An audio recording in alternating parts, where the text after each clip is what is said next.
Hey, so let's see. Last time we proved theorem, I think it was called theorem 6.3, and it told us gave us some information about solvable groups. In particular, I think it was part A of that theorem said that subgroups of solvable groups are solvable. And so as a quick corollary,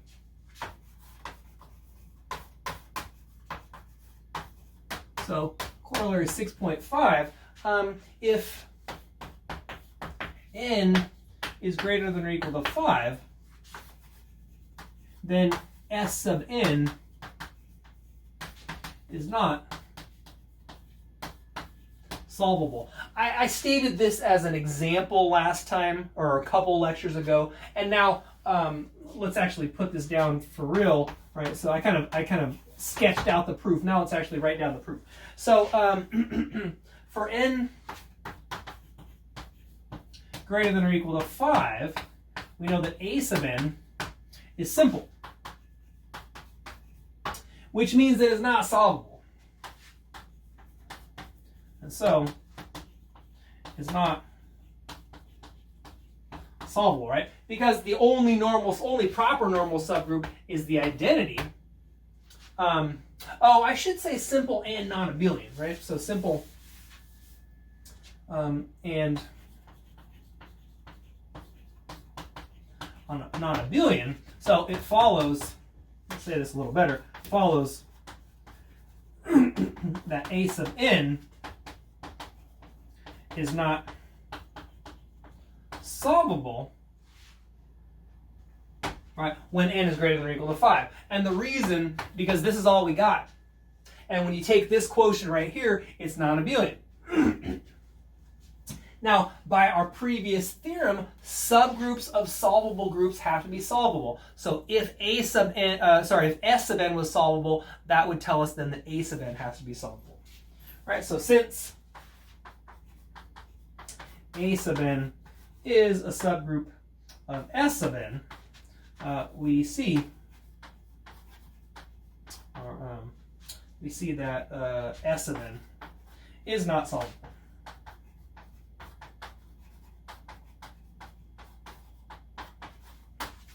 Okay.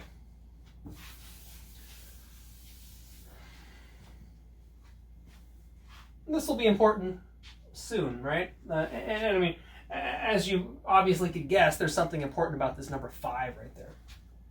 So now our next result, and so we're almost there. We're getting very, very close. We got a couple more theorems, and then our main theorem is coming up. So this next one, this theorem 6.5, is kind of a, I don't know.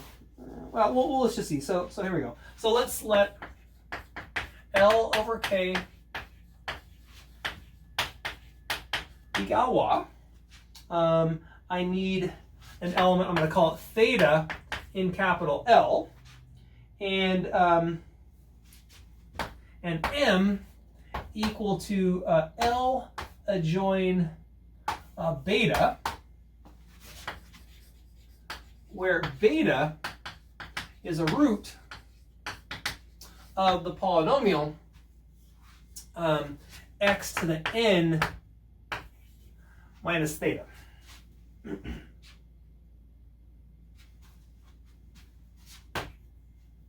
In other words, beta is radical, right? It's an nth root of theta, right? So beta is radical over L. So now if the characteristic of K does not divide in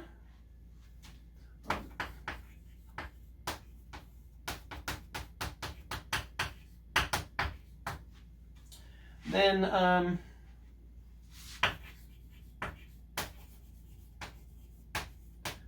there exists a radical extension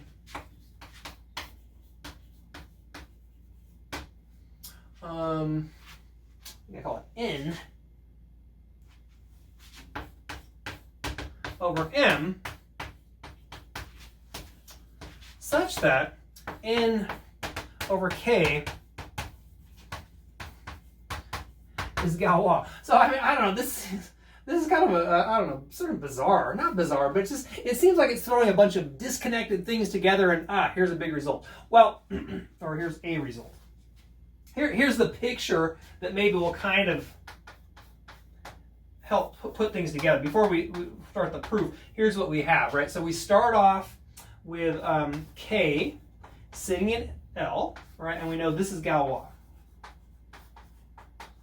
And then we extend L to M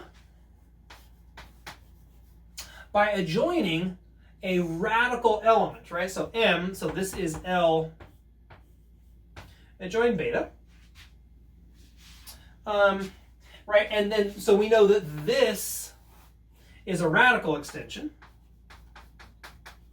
And then what happens, we extend M to N, and then this part's, well, oops, I did that too big. So this part's radical, and the whole thing, right, so from here to here, and then the whole thing is Galois. So,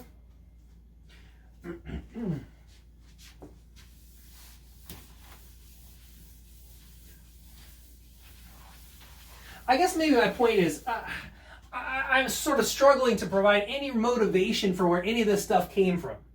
All right, so we're just going to see, as we go through the proof, we'll see when we need each of those pieces.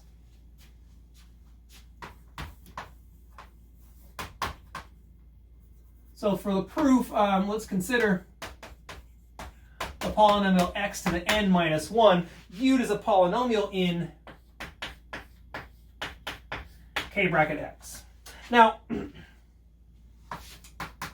here's where this characteristic does not divide part. So since the characteristic of k does not divide n, the formal derivative of x to the n minus 1, which equals, let me put it down here. So the formal derivative d of x to the n minus 1, that's equal to n x to the n minus 1. And because the characteristic does not divide n, this is not equal to 0. And so what does that tell us? It tells us that, and this is by theorem 4.9, so by theorem 4.9, x to the n minus 1 has n distinct roots. So by this, x to the n minus 1 has n distinct roots in its splitting field.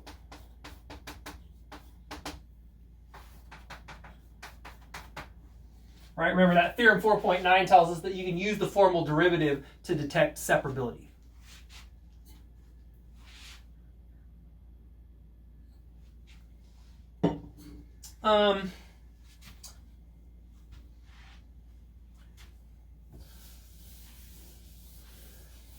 Okay, so now let's look at the set of roots of this polynomial right here. So the set, capital R, I think I want to call it. The set R of roots of the polynomial x to the n minus 1. We studied this back in Math 481. They form a cyclic group, right? So the set of roots is a cyclic subgroup of order n. So it's a cyclic subgroup of, well, let's say cyclic group, I guess. Subgroup. I mean, you can view it as a subgroup, but it's a cyclic group of order n under the operation, so under multiplication. If you like, you can view it as a subgroup. Right, so this is a subgroup of the multiplicative part of the field sigma, where sigma is the splitting field. So where sigma is the splitting field.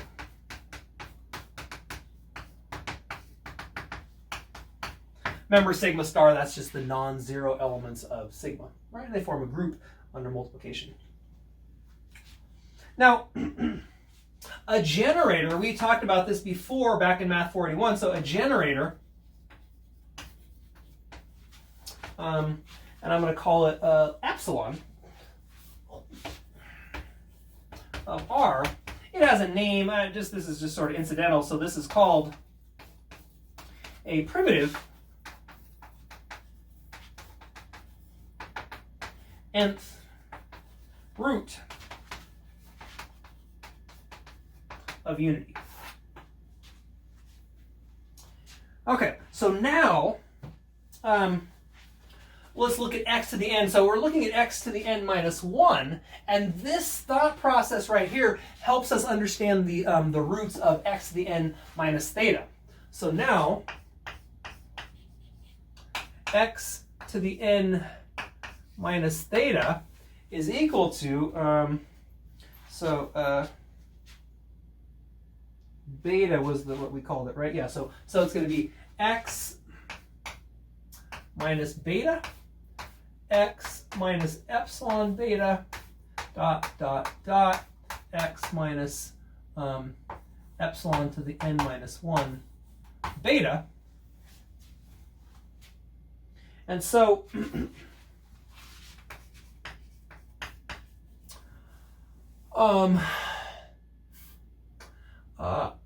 L.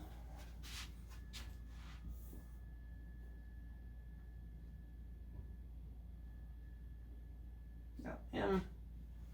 All right, so M adjoin epsilon is the splitting field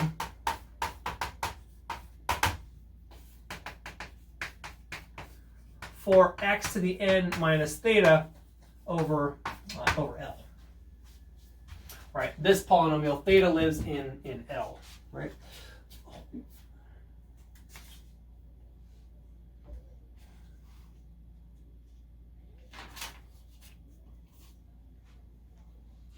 Now,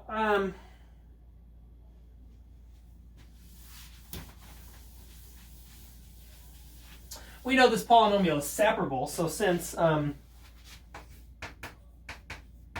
x to the n minus theta is separable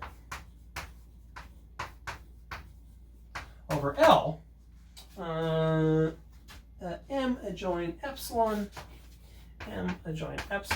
over L is Galois. All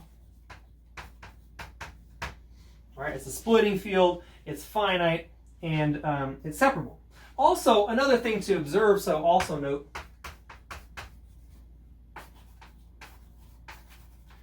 that M adjoin epsilon, that's equal to, so let me think, it's equal to L adjoin beta and epsilon. And so,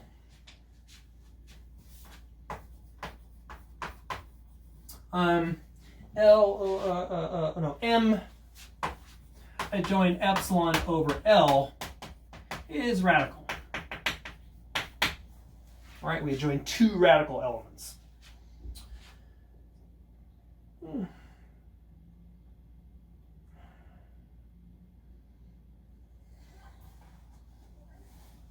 Okay, so what we have so far, let's just kind of write it down. L is contained in L adjoin beta. That's M, right? This is contained in M adjoin epsilon, which is equal to L adjoin epsilon and beta. And then we have what? Beta to the n equals theta, and epsilon to the n, epsilon to the n equals 1.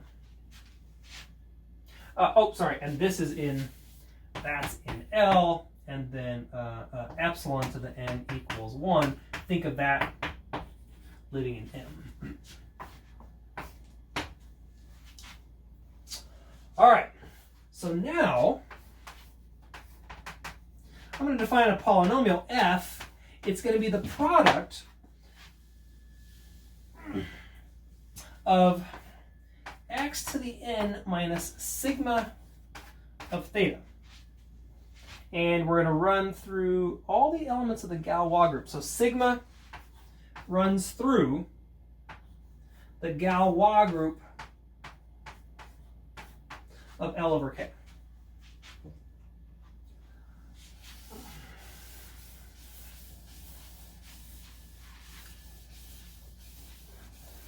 This one's pretty thick. I have to watch my notes at every step here.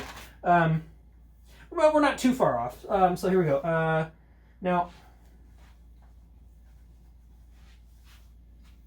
since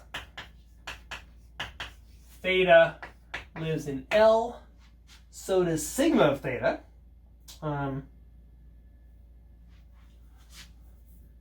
We have sigma of theta lives in L, which is contained in M adjoint epsilon is where I want it. Okay, so now let N be the splitting field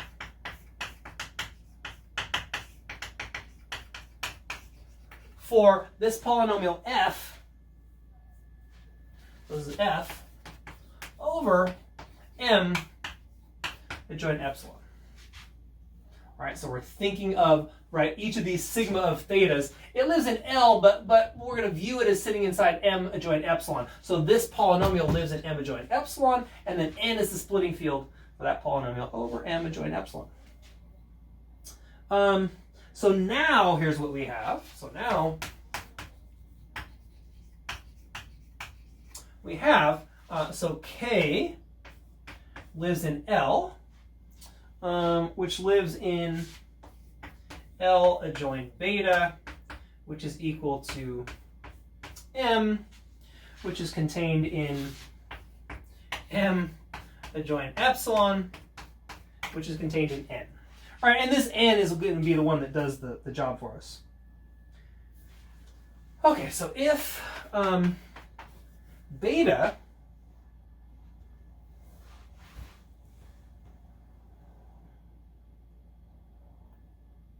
sub sigma, okay.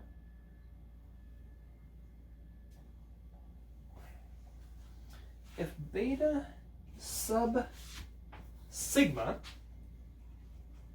in N is a root of one of these factors, the sigma factor, so is a root of x to the n minus sigma of theta, right? Then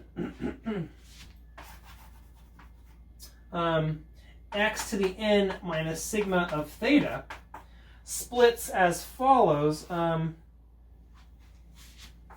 X minus beta sub sigma, x minus beta, epsilon times beta sub sigma, dot, dot, dot, x minus epsilon to the n minus 1 times beta sub sigma.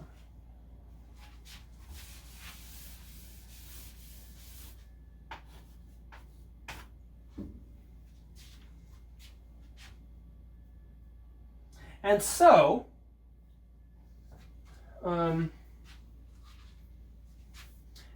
what?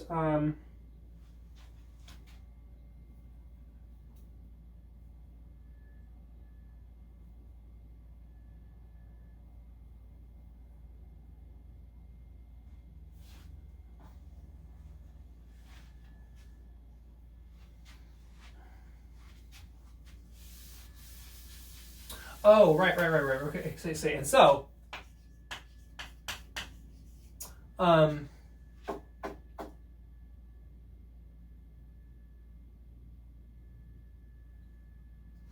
N is the splitting field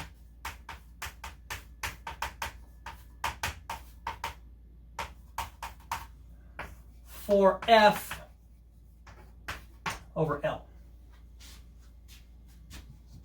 All right, this polynomial definitely lives, or this product here lives in L, and so notice that when we what? If we want to split this polynomial, we don't need to adjoin any additional elements, right? We've got epsilon.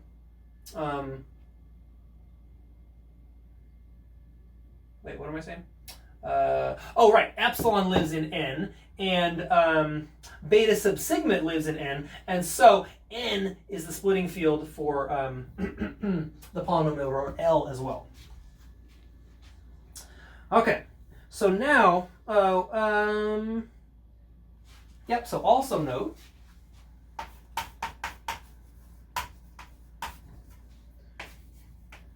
that x to the n minus sigma of theta has n distinct roots. And so what? So f is separable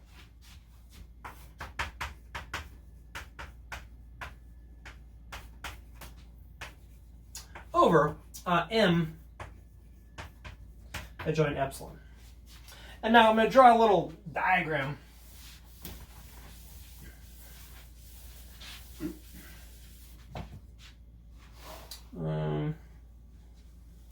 So let's see, K in L in M adjoin epsilon in N. And what do we know? So we assume that K over L was separable, right? So this is separable by assumption.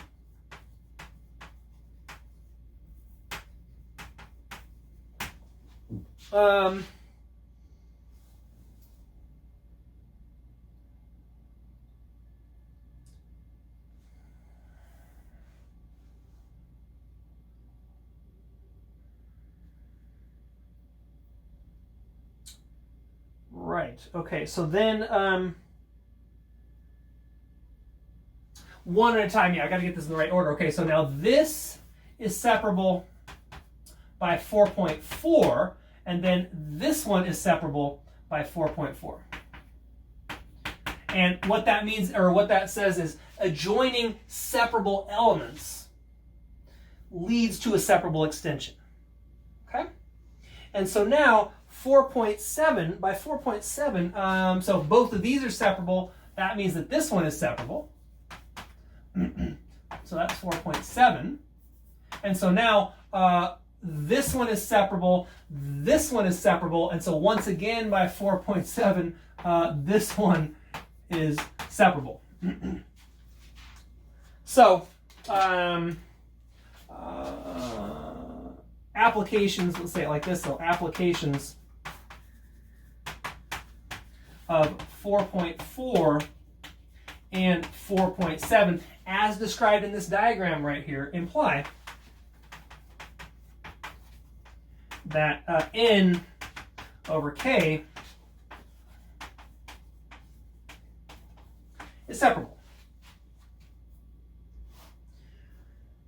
Okay, so the last thing I need to do is I need to show that n, so what do we have? We have n over k is separable. We have n over k, of course, is finite. I need to show that it's normal. And so I need to show that n over k, or that n is a splitting field over k. So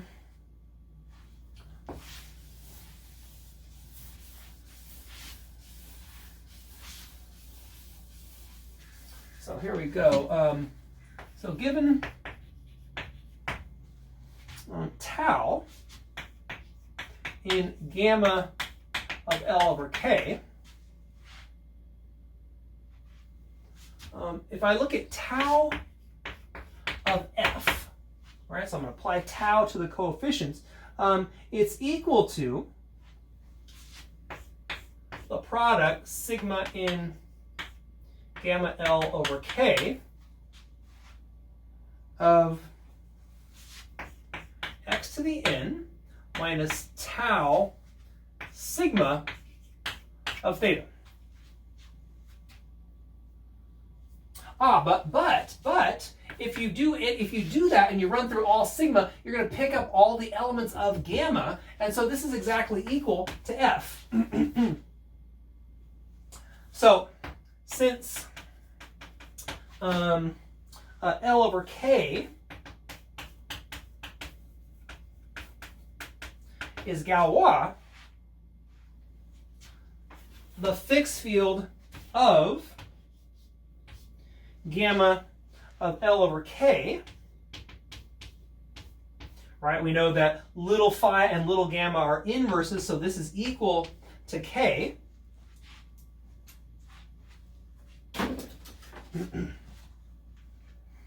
And so it follows that the F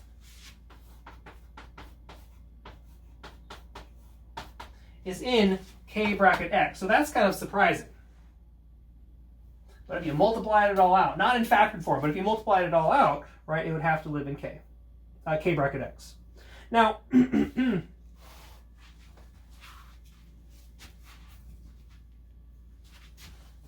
all right, we're almost there.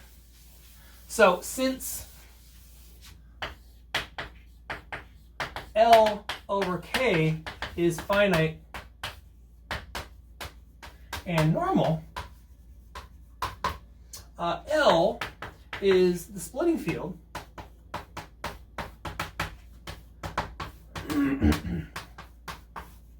for some, let's say, little g in K bracket X. Therefore,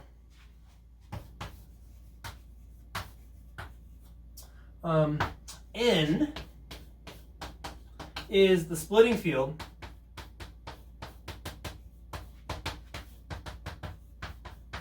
for the product F times G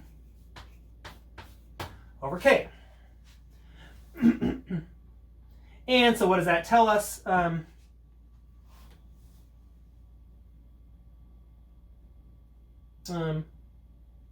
Right, that tells us that it's normal, right? So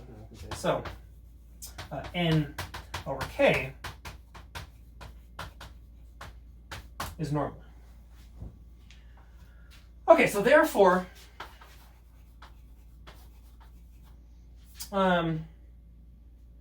what? N over K is Galois. Now there's one more piece. We need to show that N over M is actually radical. So to see that N over M is radical, observe that to obtain N, so observe that N is obtained by successively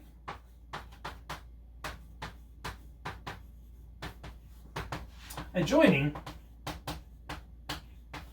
radical elements, namely nth roots, joining nth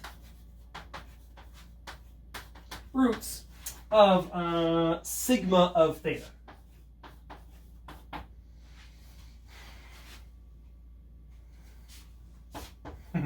So there we go. I just realized I've had to look at my notes the entire way through this proof. I've hardly even looked in the camera, but oh, there you are. So anyways, this one's tough. Each of these pieces are kind of hard to I don't know, hard for me to keep track of. So I definitely need my notes for this one. All right, that's it for today. We will see you next time. Okay.